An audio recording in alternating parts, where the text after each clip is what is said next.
Gujarat anti corruption બ્યુરોએ નોંધેલા એક લાંચ કેસમાં ગુજરાત સરકારે વર્ગ 1ના અધિકારીની સેવા સમાપ્ત કરવાનો મહત્વપૂર્ણ નિર્ણય લીધો છે.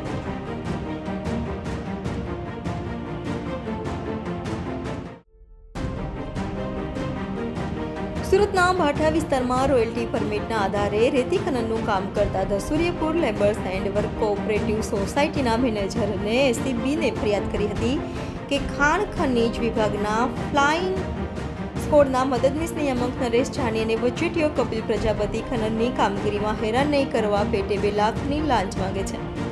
આ ફરિયાદના આધારે ગત 11 જૂનના રોજ સુરત ખાતે 2 લાખની લાંચ સ્વીકારતા કપિલ પુરુષોત્તમભાઈ પ્રજાપતિને એસીબીની ટીમે રંગે હાથ પકડ્યો હતો અને ત્યારબાદ ફરાર થઈ ગયેલા નરેશ જાનીએ સેશન્સ કોર્ટ સુરત અને ત્યારબાદ હાઈકોર્ટમાં આગોતરા જામીન મેળવવા પ્રયાસ કર્યો હતો, પરંતુ તેમને સફળતા મળી ન હતી. આથી નરેશ જાનીએ ગત 29 જુલાઈના રોજ નામદાર સેશન કોર્ટ સુરત ખાતે આત્મસમર્પણ કરતા તેમની એસીબી અધિકારીએ વિધિવત ધરપકડ કરી રિમાન્ડ પણ મેળવ્યા હતા.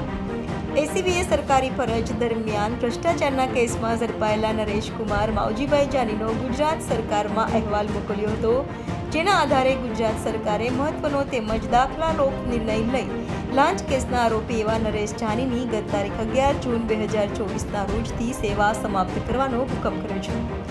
હાલ નરેશ જાની લાંચ કેસમાં જ્યુડિશિયલ કસ્ટડી હેઠળ છે.